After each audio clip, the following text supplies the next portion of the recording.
नमस्कार, जेएनयू चॅनलच्या बातमीपत्रामध्ये आपल्या सर्व दर्शकांचे स्वागत। माजी आमदार सुधीर पारवे यांच्या शुभेच्छा बॅनरवरून भाजपाचे चिन्ह झाले गायब। फक्त इतर पक्षांनी चिन्हाला दिले प्राधान्य। मतदार झाले संभ्रमात, मोर्चेबांधणीस झाली सुरुवात। काही दिवसातच महाराष्ट्र विधानसभेच्या निवडणुका लागणार असण्याची शक्यता असल्याने प्रत्येक पक्षातून इच्छुक उमेदवारांनी आपल्या मोर्चेबांधणीस सुरुवात केल्याचे चित्र पुढे येत आहे।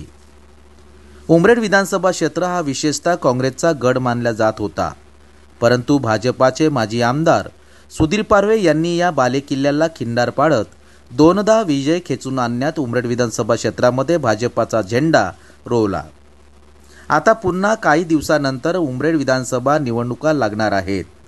अनेक पक्षातील इच्छुक नवीन व जुने चेहरे या निवडणुकीमध्ये आपले भविष्य आजमावणार आहेत, परंतु असे असताना मात्र भाजपाचे माजी आमदार सुधीर पारवे यांची भूमिका मात्र संशयास्पद दिसून येत आहे।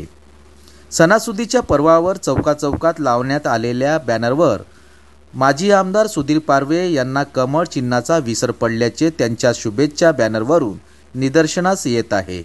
त्यामुळे सुधीर पारवे कोणत्या पक्षाकडून लढणार हा विषयही सध्या मतदारांच्या चर्चेचा बनला असून सुधीर पारवे पक्ष बदलणार तर नाही ना, अशी चर्चा पानटप्प्यांवर होताना दिसत आहे।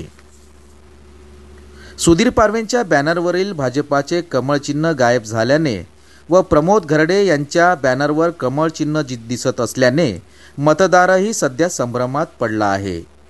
आता कुणाच्या पोटात काय आहे हा विषय सध्या संशोधनाचा आहे। मात्र पक्षाच्या अधिकृत तिकिटा जाहीर झाल्यानंतरच मतदारही निशंक होऊन आपला कौल सांगेल। आपण पाहत होते जी न्यूज। आपल्या सभोवताल एखादी घटना, समस्या किंवा उपक्रम असेल तर आमच्या अधिकृत प्रतिनिधीस कळवा। आम्ही ते आमच्या बॅनरवर किंवा चॅनलवर प्रकाशित करण्याचा प्रयत्न करू। आपणास जर आमच्या बातम्यांचा नियमित अपडेट घ्यायचा असेल तर आत्ताच आमच्या चॅनलला लाईक, सबस्क्राईब व शेअर करा। जी न्यूज चॅनलकरिता चीफ ब्युरो, नागपूर।